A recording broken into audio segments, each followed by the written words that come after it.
স্বাগতম, নমস্কার। আজকে একটা অভূতপূর্ব গল্প বলবো, একদম গোড়াপত্তনে, এবং এটা আমার নিজের খানিকটা অভিজ্ঞতাও আছে তার মধ্যে।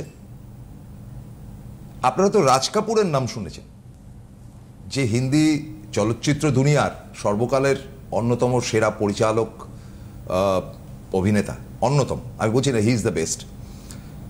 তো রাজ কাপুরদের প্রচুর পয়সা ছিল রাজ কাপুর যখন বেঁচে ছিলেন, এবং তাদের একটা নিজেদের চেম্বুর বলে একটি জায়গা আছে, ওখানে আমি বম্বেতে গেলে থাকি। সে চেম্বুরে একটি বিরাট স্টুডিও রয়েছে, যেটার নাম আরকে স্টুডিও। আপনারা অনেকেই নাম শুনেছেন। বিশাল এলাকা নিয়ে একটা, মানে মনে হয় যেন ছোট একটা এরিয়া, একটা যেন মনে হয় যে একটা শহরের মতন ছোট্ট ঢুকে যাবে, এত বড় এরিয়াতে এই আরকে স্টুডিও। এবং আরকে স্টুডিওতে ঢোকার সৌভাগ্য আমার হয়েছিল। আরকে স্টুডিও গেট একদম কড়া সিকিউরিটি। তো কলকাতা থেকে এসছি, প্রথমে তো রাজি হচ্ছিল না, তারপরে ঢুকতে দিয়েছে। খুব বেশি দূর যেতে দেয়নি। দরজাটা খুলে ঢুকলেই সামনে একটা যেন ছোট বাড়ি, তার পেছনেও তো নানান ঘরদোর আছে। ঢুকে বাঁদিকে হচ্ছে অফিস ঘর, সেখানে গিয়ে আপনাকে পারমিশন নিতে হবে, এবং সেটা বাঁদিকে। এবং ঢুকলে সামনে ধাক্কা খাচ্ছেন একটা ছোট্ট মানে সিঙ্গেল রুম।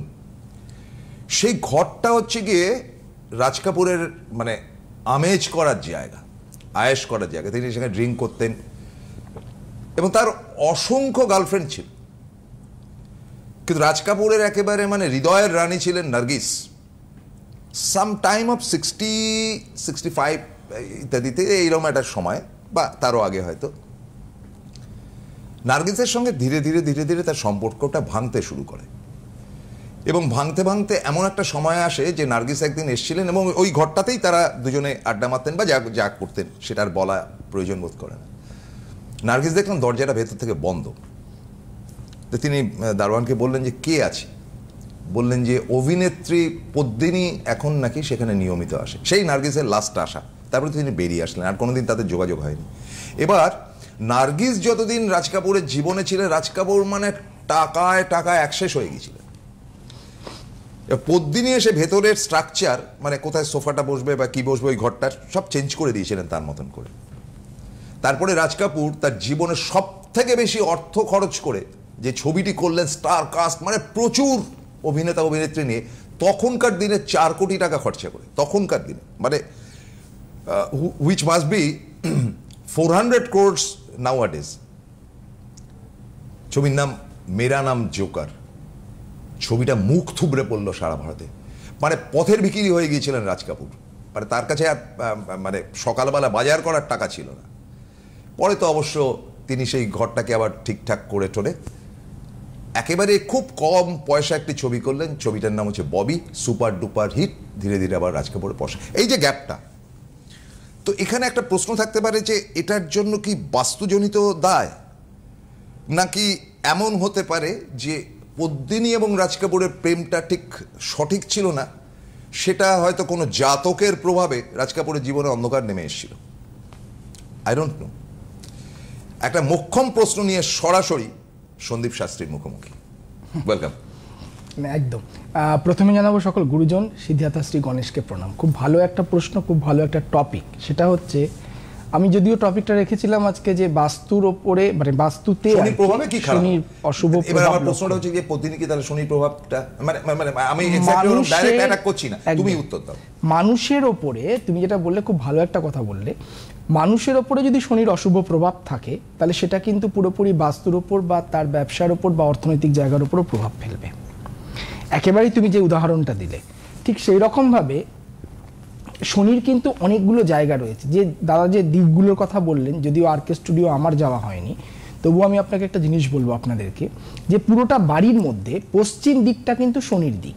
ফলে পশ্চিম দিকটা আমাদের খুব সেন্সিটিভলি, মানে আমরা সবসময় বাস্তুর কথা বলতে গেলে আমরা ঈশান কোণটা মানি, উত্তর পূর্ব কোণ, আমরা অগ্নিকোণ মানে দক্ষিণ পূর্ব কোণটাকে দেখি, আমরা পূর্ব দিকটাকে স্পেসিফিক দেখি, নর্থের দিকটা স্পেসিফিক দেখি, পশ্চিম দিকটাকে একেবারে ঠেলে ফেলে দিই। কিন্তু পশ্চিম দিকটা হচ্ছে শনির দিক। এই দিকটা সবসময় পরিষ্কার পরিচ্ছন্ন রাখা উচিত, কারণ শনি যদি বাস্তুতে কোনো রকম খারাপ প্রভাব দেয়, তাহলে আপনার কোন কোন সমস্যাগুলো আসবে, তার মধ্যে সবথেকে প্রধান সমস্যা যেটা হবে সেটা হচ্ছে জীবনে সব কিছুতে লেট হবে। কারণ শনি এমনি ধীরকারক গ্রহ, জীবন বিলম্ব হবে, জীবনে প্রচন্ড পরিমাণে বিবাদ তৈরি হবে, অর্থনৈতিক মানে তোমার জমানো অর্থ বেরিয়ে যাবে, যেটা তুমি উদাহরণ দিলে, বা অর্থের প্রচন্ড সংকট আসবে, তুমি একেবারে ঋণগ্রস্ত হয়ে যাবে। আরেকটা জিনিস যেটা হচ্ছে বাড়ির মধ্যে পিতা পুত্র যদি থাকে তাহলে প্রচন্ড সংঘাত হতে পারে পিতা পুত্রের মধ্যে, স্বামী স্ত্রীর মধ্যে বিবাদ হতে পারে, সম্পত্তি নিয়ে সমস্যা হবে, এমনকি একটা সময়ের পর আপনি মালিকানাহীন হয়ে যেতে পারেন সম্পত্তি থেকে, যদিও সেটা আপনার বাপ ঠাকুরদার সম্পত্তি, বাট আপনি নিজে মালিকানাহীন হয়ে গেলেন। আরেকটা জিনিস যেটা সেটা হচ্ছে স্বাস্থ্য নিয়ে খুব ভোগাতে পারে, স্পেসিফিক্যালি শনি ভোগায় দাঁত নিয়ে, হাড় নিয়ে মানে বোন। আরেকটা হচ্ছে নিউরো বা নার্ভ জনিত সমস্যা। সুতরাং শনির খুব কুপ্রভাব রয়েছে, তবে কাটানোটা সম্ভব। কিভাবে বলছি আমি, কেউ আছে? হ্যালো, নমস্কার।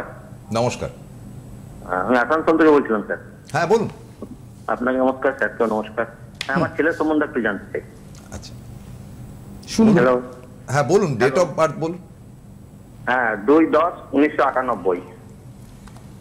2/10/1998। সময়টা বলবেন। সময়টা বেলা 1:13।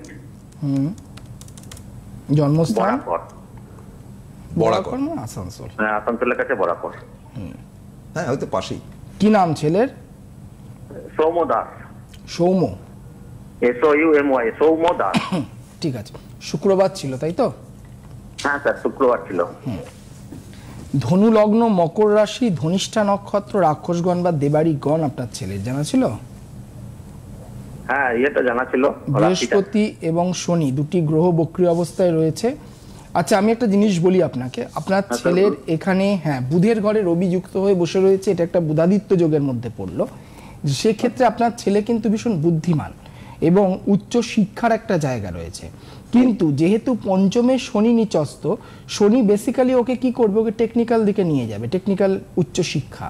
কিন্তু তারপরে আপার এডুকেশন যখন ও করবে, সেখানে গিয়ে কোনো স্ট্রিম চেঞ্জ হওয়ার একটা সম্ভাবনা এই শনিই কিন্তু ওকে করছে। তার মানে মানে তুমি যেটা বলতে চাইছো যে প্রথমে টেকনিক্যাল, তারপরে আবার স্ট্রিম চেঞ্জ হবে। স্ট্রিম চেঞ্জ, সেক্ষেত্রে ও কোনো রিসার্চ ওরিয়েন্টেড অন্য কোনো সাবজেক্টের উপর যেতে পারে, ও ম্যানেজমেন্ট নিয়ে পড়তে পারে, এ ধরনের একটা স্ট্রিম চেঞ্জের জায়গাটা রয়েছে। না আমি তাহলে জিজ্ঞেস করিনি একটুখানি। হ্যাঁ বলুন, ও কি পড়াশোনা করেছে এটা সন্দীপ বাবুকে বলুন। হ্যাঁ ও তো বিটেক করেছিল কল্যাণী থেকে। হ্যাঁ তারপর করে তারপর এখন MBA চলে গেছে পড়তে দিল্লিতে। তার মানে হচ্ছে কি সুইচ করে গেছে অলরেডি। আচ্ছা আচ্ছা বিটেক করে ও MBA করলো কেন? বিটেকে কি ভালো চাকরি পায়নি? করেছিল, অত একটা নেতা ছিল MBA করব, বিটেকেও কগনিজেন্টে 4 বছর চাকরি করলো, তারপরে ক্যাট দিতে পেয়ে গেল। কি সাবজেক্ট ছিল বিটেকে ওর? আইটি ছিল, ইনফরমেশন টেকনোলজি। তাহলে আইটি নিয়ে তো এমটেক করতে পারতো, কেন MBA করলো? বললো MBA নিয়ে, কে জানে মাথায় কি বুঝতাম নিয়ে MBA করতে গেছে এখন নেক্সলারাই। এটা কিন্তু ও করেনি, ওকে করানো হয়েছে। কে করিয়েছে? শনি। আমাদের আজকের বিষয়বস্তু ছিল শনি, যে শনি মানুষের জীবনে, মানুষের বাস্তুতে অনেক রকম প্রভাব ফেলে, এবং আপনি তার জলজ্যান্ত উদাহরণ, কারণ আপনার ছেলের জীবনেও কিন্তু প্রভাব ফেলেছে। আমি প্রথম থেকে একটা কথা বললাম যে আপনার ছেলে বুদ্ধিমান, আপনার ছেলে বেশ ভালো ছাত্র, ওর কিন্তু নাম্বারের ক্ষেত্রে কখনোই খুব একটা খারাপ পাওয়া বা খারাপ আশা যদি ও করে থাকে সেটাও কিন্তু পায়নি, মোটামুটি ওর আশা এক্সপেকটেশন অনুযায়ী ও নাম্বার পেয়েছে। সেখান থেকে দাঁড়িয়ে এই ছেলেটির কিন্তু নর্মালি আইটি, এখনকার সময় AI বলুন, কম্পিউটার সায়েন্স বলুন, আইটি বলুন, বেস্ট সাবজেক্ট। এই সাবজেক্টের ওপরেও গ্র্যাজুয়েশন করলো, এই সাবজেক্টের ওপরেও কিন্তু মাস্টার্স করে রিসার্চ করতে পারতো, চার্ট শো করছে। কিন্তু আমি ওকে কি বললাম, শনি নিচস্ত, শনি কিন্তু ওর মেন্টালি চেঞ্জ করে দেবে। ও একটা জায়গা থেকে, আপনি বললেন না যে মাথায় কি জানি কি ভূত চাপলো, ভূতটা চাপালো শনি, যেখান থেকে ও টেকনিক্যাল থেকে সরাসরি চলে গেল ম্যানেজমেন্টে। এবারে আমি আপনাকে বলি, আপনার ছেলের চাকরি ভালো আছে, জন্মস্থান থেকে দূরে বা দেশের বাইরে লং টাইম গিয়ে স্টে করবার সম্ভাবনা রয়েছে। আপনাকে যে জায়গাটার প্রতিকার করতে হবে, 3টে সমস্যা আপনার ছেলের চার্টে রয়েছে। একটা হচ্ছে তৃতীয় স্থানে বৃহস্পতি কেতুযুক্ত হয়ে গুরুচণ্ডাল দোষ সৃষ্টি করেছে, পঞ্চমে শনি ভঙ্গ একটা কালসর্প দোষ সৃষ্টি করেছে, আর নবমে মঙ্গল রাহুযুক্ত হয়ে অঙ্গারক দোষ সৃষ্টি করেছে। এই যে দোষগুলোর কথা বললাম, এইটা ওর অর্থনৈতিক লস, মানে ও চাকরি, ও ভালো চাকরি পাবে, ভালো জায়গায় স্টে করবে, কিন্তু প্রচুর অর্থ বেরিয়ে যাবে। মানে অলরেডি বেরিয়ে গেছে কি? বেরিয়ে যাওয়ার সম্ভবত 4 বছর চাকরি করেওছে অলরেডি। ও যে এই যে পড়াশোনা করলো তাতে আপনার বিস্তর পয়সা খরচা হয়েছে তো? প্রচুর খরচা, এগুলো এমবিএ করতে আমরা বুঝতে পারছি, স্যালারি এগুলোতে 30-এর উপরে খরচা। হ্যাঁ, আর বিশাল খরচা। আর আর আর ও নিজে যখন 4 বছর চাকরি করেছে সেখানে ও কিছু কি ইনভেস্টমেন্ট করতে পেরেছে না শুধু খরচই করে ফেলেছে? না, সে করেছে, খরচাও করেছে আর বাড়িতে সাহায্য করেছে। যাই হোক, বেশ। আরেকটা জিনিস হচ্ছে ওর মাথা প্রচন্ড পরিমাণে একটুতে গরম হয়ে যায় এবং সেখানে ওর সিদ্ধান্ত নিতে বা ডিসিশন মেকিং এ প্রবলেম আসতে পারে, আর একটু বিয়ে বা বিবাহিত লাইফ নিয়ে সমস্যা আছে। তাহলে এই জায়গাগুলো সঠিক প্রতিবিধান ইমিডিয়েট করিয়ে নিন। আপনার ছেলে এখন এমবিএ কি ফাইনাল হয়ে গেছে না ফাইনাল ইয়ার চলছে? এখন ওদের চলছে, পরীক্ষা চলছে, ফেব্রুয়ারিতে ফাইনাল হবে। স্যার ওইটাই জিজ্ঞেস করা হবে, এবারে ক্যাম্পাসিং কি হবে ওর প্লেসমেন্ট? অবশ্যই চাকরিও পেয়ে যাবে এবং ওর অলরেডি এবছর সেপ্টেম্বরের পর ভালো সময় শুরু হয়েছে, তাই ওর ভালোটা আরো ভালো করার জন্য ইমিডিয়েটলি আপনি এই 3টে জায়গার রেমেডি করা। উনি আর কি বলছেন? আপনার কাছে যেতে চাই, ছেলে আসুক ফেব্রুয়ারিতে, তারপরে। না, ওনার কাছে যেতে চান, ওনার কাছে যাওয়ার অভিজ্ঞতা আছে কি? অভিজ্ঞতা আমার একটা গেছিল, আমার এক রিলেটিভ গেছিল, সে চাকরি পেয়েছে বহুদিন আগে। বেশ, আমি আপনাকে এসেছিল। হ্যাঁ। কোথায় এসেছিলেন আপনার সেই রিলেটিভ? কলকাতাতে এসে দেখি। দেখুন, আমি একটা কথা বলছি আপনাকে। আপনি যেহেতু আমাকে এই প্রসঙ্গটা তুললেন যে ফেব্রুয়ারিতে ছেলে আসুক, তারপর ছেলেকে নিয়ে আসব, ছেলের জন্য ওয়েট করার দরকার নেই, কারণ ওর ভালো সময়টা September to next year July, মানে জুলাই 2026। এবারে আপনাকে ইমিডিয়েট আমি কেন রেমেডিটা করার কথা বললাম, যে একটা রেমেডি দেওয়ার পর সেই রেমেডিটা কাজ করতে তাকে সময় দিতে হবে। এবং আপনার ছেলের ক্ষেত্রে যদি ও নাও আসে, রেমেডি আপনি ওকে বাই কুরিয়ার পাঠিয়ে দিতে পারেন, বা আপনারা নিজেরা গিয়ে ফিজিক্যালি ওকে দিয়ে আসতে পারেন, অথবা কিছু রেমেডি ঘরে রেখেও কাজ করা যায়। সেটা আমি চেম্বারে আসলে আপনাদেরকে বিস্তারভাবে বোঝাতে পারবো। তবে ইমিডিয়েট রেমেডিটা করাবেন, যাতে এই যে আমি বললাম জুলাই পর্যন্ত ভালো সময়, বর্তমান ক্যাম্পাসিং টাইম, এত টাকা খরচ করে যাতে একটা ভালো প্যাকেজের অ্যাটলিস্ট চাকরি পায়, এটা তো সবার কাম্য। সেই জায়গাটা একটুখানি চেষ্টা করবেন। সেটা ভালো করার জন্য আপনাকে কালসর্পের প্রতিকারটা করতে হবে, কারণ কালসর্পটা বেসিক্যালি ওর হায়ার এডুকেশন এবং ক্যারিয়ার, মানে যেটা ক্যারিয়ারের জন্য যে উচ্চ শিক্ষা এবং ক্যারিয়ার এস্টাবলিশমেন্ট, উন্নতি, সেই জায়গার উপর দৃষ্টি দিচ্ছে। সেটা যাতে কোনো রকম খারাপ না হয়, সেটা ভালো ফোন। এবং আমি I must say one thing, যে ওদের যেটা উনি একদম শেষের দিকে গিয়ে বললেন যে আমার বিশ্বাসটা এই কারণে হয়েছে যে ওনার রিলেটিভ গিয়ে কলকাতায় রিলেটিভ গিয়ে দেখিয়েছে। এবং তো হয় না, মানুষের একটা ব্যাপার দেখে, আমরা এখানে টিভিতে অনুষ্ঠান করছি তাই দেখে তো আর কি বুঝবে যে সিনেমাটি শাহরুখ খান যদি আজকে কলেজের প্রফেসর হয় তাই দেখে কি শাহরুখ খানের কাছ থেকে ক্লাস তো নেওয়া সম্ভব না। ব্যক্তিগতভাবে যারা তোমার কাছে এসছে, আমি তাদের কাছ থেকে সবসময় শুনেছি যে সন্তানের মতন বড় ভালো ছেলে, বড় মিষ্টি ছেলে, খুব ভাল লাগে ইত্যাদি ইত্যাদি। মানে তোমার একটা পাবলিক রিলেশন তো খুব ভালো, এবং মানুষের সঙ্গে মেশা এবং তাদের প্রফেশনাল জায়গাতে ঠিক ঠিক কাজটা তুমি করেছো। এটা তোমার কিন্তু একটা, আমি মনে করি I am proud of you, মানে এই জায়গাটা খুব ভালো। হ্যাঁ, রিলেট করাটা দরকার মানুষের সাথে। মানুষের সমস্যা রিলেট যদি না করা হয়, আমরা কোনো ডাক্তারকে গিয়ে যদি মন খুলে আমাদের রোগটাই না বলতে পারি, তাহলে মেডিসিন আমাদের কাজ করবে না। আর একটা ফোন আছে দেখছি, নিয়ে নাও। হ্যালো। হ্যালো, নমস্কার। হ্যাঁ স্যার, দুজনকেই নমস্কার। আমি কোচবিহার থেকে বলছি, শুভশ্রী সাহা। বল। হ্যাঁ, তো আমার ডেট অফ বার্থ হচ্ছে 6/8/2001। 6/8/2001। 2001। হ্যাঁ। সময়টা বল। সময়টা বলুন। সময় হচ্ছে সন্ধ্যে 7:39। কোথায় জন্মেছো? কোচবিহার। কোচবিহার। এখন কোচবিহার থেকেই বলছো, তাই তো? হ্যাঁ হ্যাঁ হ্যাঁ। বেশ। মানে আমি থাকি শিলিগুড়িতে, কিন্তু এসছি কোচবিহারে। সোমবার জন্মবার? একদম। কুম্ভ লগ্ন, কুম্ভ রাশি, শত ভিসা নক্ষত্র, রাক্ষসগণ বা দেবাড়িগণ, তোমার জানা ছিল? হ্যাঁ স্যার, আপনাকে আমি একবার দেখিয়েছিলাম 2018। শুভশ্রী বললে, তোমার নাম শুভশ্রী? শুভশ্রী, হ্যাঁ। 2018 তে দেখিয়েছিলেন? আচ্ছা, আগে এটা প্রেডিকশনটা করে নিই, তারপর প্রেডিকশনের থেকে একটা জিনিস বলি, এটা হচ্ছে স্মৃতি। 18তে দেখিয়েছিল 5 বছর, 2 বছর, 7 বছর। খুব যদি ভুল না করি, তুমি কি মেডিকেল স্টুডেন্ট? একদম স্যার, একদম। হ্যাঁ স্যার, আসলে আমি মায়ের সাথে গেছিলাম আপনাকে দেখাতে। হ্যাঁ, কিন্তু দেখো আমার মনে আছে, হ্যাঁ স্যার। হ্যাঁ, কিন্তু জানো তো সব থেকে বড় ব্যাপারটা শুভশ্রী, আমি তো তখনকার কি বলেছি না বলেছি এটা মনে নেই, বাট তুমি মেডিকেল স্টুডেন্ট, ভালো স্টুডেন্ট তুমি, এটা আমার মনে ছিল, নামটাতে আমার হঠাৎ করে ক্লিক করলো, কিন্তু তোমার চাকরির জায়গাটা, ধরো তুমি মেডিকেল নিয়ে পড়াশোনা করলে, তারপরে একটা ভালো জায়গায় বা স্থায়ী জায়গায় চাকরির জায়গা চেষ্টা করবে, সেই স্থায়িত্বটা খুব অসুবিধা হবে। মানে প্রাইভেট চাকরি করতে হবে, গভর্নমেন্ট সার্ভিসের ক্ষেত্রে সমস্যা রয়েছে, উন্নতির ক্ষেত্রে সমস্যা রয়েছে। কটা হসপিটাল আছে, উন্নতি কিন্তু আছে, কিন্তু সেই বিলম্ব কিসের জন্য? শনির জন্য। সেটা তো চাকরির ক্ষেত্র কোনটা, শিলিগুড়ি না কোচবিহার? আমি শিলিগুড়িতেই আর কি জব করছি। শিলিগুড়ি কোথায় করছো? আমি স্যার শিলিগুড়ি মানে মণিপাল বলে আছে, ওখানে আর কি প্রাইভেটে আছো? প্রাইভেট। হ্যাঁ, মণিপাল তো ভালো। এবার তুমি কি স্যাটিসফাইড এখানে কাজ করে? স্যার আমি অ্যাকচুয়ালি আমার পড়াশোনা তো করেছি, আপনি যেভাবে বলেছেন ওভাবেই করেছি, ঠিক আছে। আপনি মেডিকেল লাইন আমাকে প্রেফার করেছিলেন এবং আমি সেটাতেই করেছি। এবার আমি আরেকটু বেটার অপরচুনিটি আর কি চাই। তুমি কি শুধু এমবিবিএস কমপ্লিট করেছো না এমডি বা এমএস কিছু করেছো? না স্যার, আমি ডিপ্লোমা করেছি, ঠিক আছে। ডিপ্লোমা করেছো? গভর্নমেন্ট থেকে ডিপ্লোমা করেছি। এবার মানে বিএসসি টা আর কি করব সেটাই ও ভাবছি। আচ্ছা, তুমি কি নার্সিং? স্যার বুঝলাম না। তুমি কি নার্সিং এ আছো? নার্সিং এ আছো? কি নিয়ে পড়েছেন? নার্সিং না, না আমি নার্সিং না স্যার, আমি অ্যাকচুয়ালি রেডিওলজি ডিপার্টমেন্ট।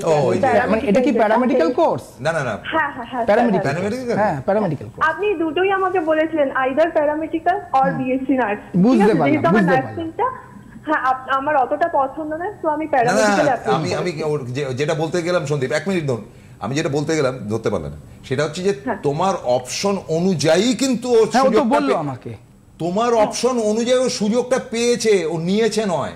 হ্যাঁ, আমি ইচ্ছা করলাম আর মেডিকেলে চান্স পেয়ে গেলাম। এবং ওকে স্পেসিফিক্যালি দুটো লাইন বলেছিলাম যে প্যারামেডিক্যাল বা বিএসসি নার্সিং, ও প্যারামেডিক্যাল চুজ করেছে। তুমি হায়ার স্টাডিটা, তুমি তো ডিপ্লোমা করেছো বললে, তুমি হায়ার স্টাডিটা করো। হায়ার স্টাডিটা করলে কিন্তু তোমার উন্নতি আছে। আমি তোমাকে বললাম যে তোমার উন্নতি একটু দেরি করে হবে, তো অলরেডি এখন যে সময়টা চলছে সেই সময়। আচ্ছা একটা কথা বলো, আমাকে কোনো কিছু স্পেসিফিক ভেঙে বলতে হবে না, হ্যাঁ বা নাতে উত্তর দেবে। সেটা হচ্ছে, যখন তুমি আমার কাছে এসছিলে তখন কি তোমার ক্যারিয়ার রিলেটেড কোনো রেমেডি আমি করিয়েছিলাম? না, করাইনি। ঠিক আছে, আগামী বছর এপ্রিল থেকে 2028 সালের ডিসেম্বর, এই ফেজটা তোমার জন্য দুর্দান্ত সময়।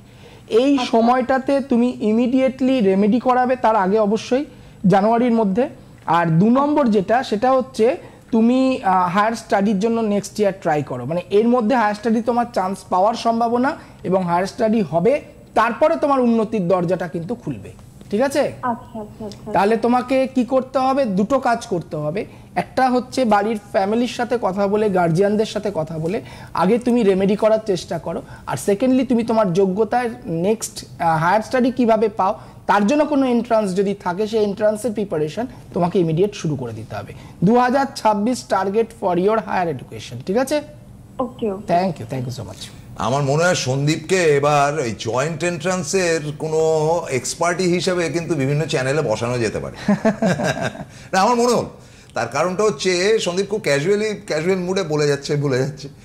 আরে মেয়েটা বলছে যে আপনি বলেছেন বলে আমি পেয়েছি, আমার ইচ্ছাতে আমি পাইনি। মানে আচ্ছা, রেমিডিও দাওনি?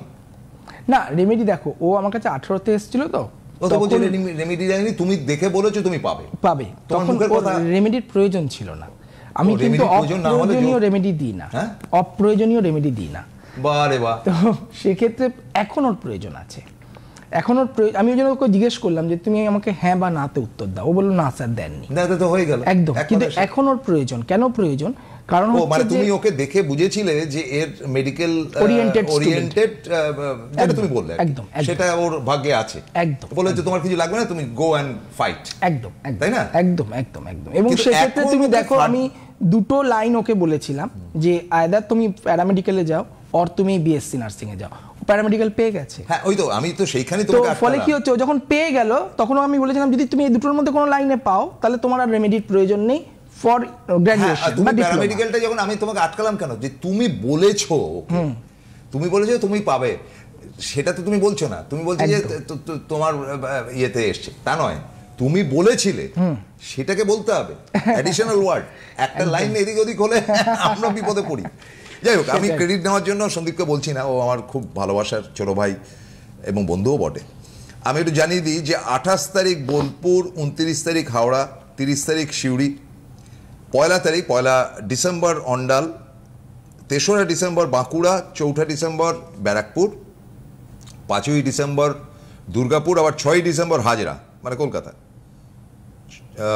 7ই ডিসেম্বর রামপুরহাট, 6ই ডিসেম্বর হাজরাতে তুমি বসছো, মানে শনিবার পড়ছে। আজকে হাজরা আছে, আজকে হাজরা ফুল হয়ে গেছে, তাই আজকে আর হাজরাতে জায়গা নেই।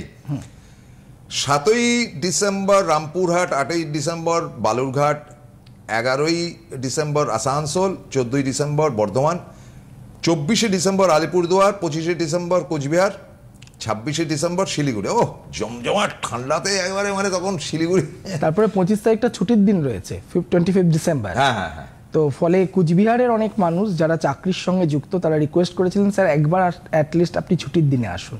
এইবারই আমি 25 ডিসেম্বর ছোটখাটো পিকনিকও হবে, একটা অ্যাস্ট্রোলজিক্যাল দেখাও হবে সবার সঙ্গে। যাই হোক, আমি দুটো যে ফোন পেলাম, দুটো ফোনই কিন্তু যেমন তাদের এডুকেশন হাই এবং তারা তোমার পূর্বতন, মানে তোমার ক্লায়েন্ট দুজনেই, কারোর একজন রিলেটিভ এসে, কেউ একজন নিজেই এসে। যাই হোক, কিন্তু একটা ইঞ্জিনিয়ার, এবং তুমি একেবারে এত চমৎকার বললে, যার জন্য তোমাকে আমি বলছিলাম যে তোমাকে ইয়েতে বসানো উচিত, ওই জয়েন্ট এন্ট্রান্সে। কারণ আইটিটা পড়ে তুমি ম্যানেজমেন্ট করে কি কাম্যটা করবে? তুমি যদি মেকানিক্যাল ইঞ্জিনিয়ার হতে তাহলে ফ্যাক্টরিতে গিয়ে তুমি ম্যানেজার হতে পারবে, কথার কথা বলছি। তুমি যদি সিভিল ইঞ্জিনিয়ার হতে তাহলে তোমার ওয়ার্কশপ বা তোমার এই বিল্ডিং কনস্ট্রাকশনের জায়গায় তুমি ম্যানেজার হতে পারবে। তোমার ইলেকট্রিক্যাল, ইলেকট্রনিক্স, সিভিল, মেকানিক্যাল এই সাবজেক্টগুলো নিয়ে পড়াশোনা করার পর যখন ক্যাম্পাসিং আসছে, ম্যাক্সিমাম আইটি আসছে। তো আইটি বা কম্পিউটার ইঞ্জিনিয়ারের ভবিষ্যৎটা হচ্ছে কি টোটালি এআই, তুমি যেটা বললে একদম, যে আর্টিফিশিয়াল ইন্টেলিজেন্সের দিকে যখন চলে গেছে, তখন তুমি কোর্সটাকে নিয়ে ডাইভার্ট করে আর্টিফিশিয়াল ইন্টেলিজেন্স নিয়ে, এগুলো নিয়ে তুমি এমটেক করা উচিত ছিল। একদম ঠিক কথা বলেছো, মানে খুব উচ্চ স্তরের শিক্ষার কথা। এটাকে আমার এক। দ্বিতীয় ব্যাপারটা হচ্ছে এই মেয়েটির ব্যাপারটা, তুমি বলেছো প্যারামেডিক্যাল, যাই হোক, কিন্তু তুমি এবার স্ট্রেস দিলে যে যতটুকু হয়েছে ততটুকুতে তুমি, এবং ভালো জায়গা, মণিপালে চাকরি করছে, মানে যথেষ্ট ভালো organization. Manipal is one of the best hospital in India. একদম। কিন্তু মণিপাল ভাই তুল্য মূল্য, তোমার এই কোয়ালিটি এই মায়না পাবে। একদমই তাই, কারণ তো ডিপ্লোমা হোল্ডার, ডিপ্লোমা, তাই ওখানে তোমাকে সেক্ষেত্রে ওর তো ডিগ্রিটা নেই, টুক করে এগোবে। হায়ার স্টাডি ইমিডিয়েটলি করতে হবে। পশ্চিম দিক যদি কোনো রকম কোনো ডিস্টারবেন্স থাকে কারোর বাস্তুতে, তাহলে পশ্চিম দিকটা সবসময় পরিষ্কার রাখার চেষ্টা করবেন। ড্রেনেজ ব্যবস্থা থাকলে তাকে ঢেকে রাখার চেষ্টা করবেন। পশ্চিম দিকে যদি পারেন অশ্বত্থ গাছ স্থাপন করুন, টবের মধ্যে অবশ্যই, কারণ মাটিতে রাখলে তো দেওয়াল ফাটিয়ে দেবে। অথবা স্বামী গাছ বলে একটা গাছ থাকে, এই স্বামী গাছটা কিন্তু শনির গাছ, এই গাছটাও রাখা যেতে পারে। অশ্বত্থ গাছে জল অর্পণ করা যেতে পারে। প্রতি শনিবার সন্ধেবেলায় সর্ষের তেলের প্রদীপ জ্বালানো যেতে পারে শনি ঠিক করার জন্য। আপনারা শনিবার শনির আরাধনা করতে গেলে আপনারা বাড়িতে যদি শিবলিঙ্গ থেকে থাকে তাহলে শনিবার দিন শিব পুজো করতে পারেন, খুব ভালো ফল পাওয়া যায়। হনুমান চালিসা পাঠ করা যায়। নীল পর্দা, বাড়ির পশ্চিম দিকে যতটা পারবেন নীল রঙের পর্দা বা পশ্চিম দিকের দেওয়ালে নীল রং যদি আপনারা করতে পারেন খুব ভালো হবে। গুরুজনদের ভীষণ পরিমাণে সম্মান করতে হবে। বাড়ির কাজের লোকদের ভীষণ পরিমাণে সম্মান করতে হবে। ভীষণভাবে এফেক্টেড কালার থেরাপি। এবং পরিশ্রমী হতে হবে, সব থেকে লাস্ট কথা হচ্ছে পরিশ্রমী। কারণ শনি কিন্তু যতটা আপনি ফল দাতা, শনিকে বলা হয় ফলদাতা। যেমন আপনি কর্ম করবেন কর্মফলদাতা, যেমন কর্ম করবেন তেমন ফল পাবেন। যদি কর্ম হয় আপনার সু, তাহলে সুফল, যদি হয় কু, তাহলে কুফল। আর পরিশ্রমী যদি না হন, অলস যদি হন, তাহলে শনি আপনার ঘাড়ের ওপর চেপে থাকবে, আরো বেশি পরিমাণে চাপবে, অলসতা বৃদ্ধি হবে, সময় পেরিয়ে যাবে, বয়স পেরিয়ে যাবে, আখের আপনি কিছুই গোছাতে পারবেন না। সুতরাং নিজেকে পরিশ্রমী হতে হবে এবং যে কাজটাই করবেন, আপনি রিক্সাওয়ালা হতে পারেন, টোটোওয়ালা হতে পারেন, আপনি একজন বড় ব্যবসায়ী হতে পারেন, কাজের প্রতি ভালোবাসাটা, এই ভালোবাসাটা রাখুন। শনি আপনাকে একদম জিরো থেকে হিরো বানিয়ে দেবে। আজকের মতো তো শেষ করতে হচ্ছে, কিন্তু জানিয়ে দিই যে সামনের বুধ এবং বৃহস্পতি বিকেল 3টে এবং শনিবার দিন অ্যাজ ইউজুয়াল দুপুর 12টা বা মধ্য গগনে 0 আওয়ার্সে আমরা এসে হাজির হব, অর্থাৎ 12টার সময়। এইটুকু প্রতিশ্রুতি দিয়ে আপনারা ভালো থাকুন। শীতটা ধীরে ধীরে পড়ছে, অবশ্য বাচ্চা কাচ্চার পরীক্ষাও চলছে, সব মিলিয়ে মিশিয়ে একটা টেনশন তৈরি হয়, কিন্তু সন্দীপ তো আছি। থ্যাংক ইউ, ভালো থাকবেন, নমস্কার।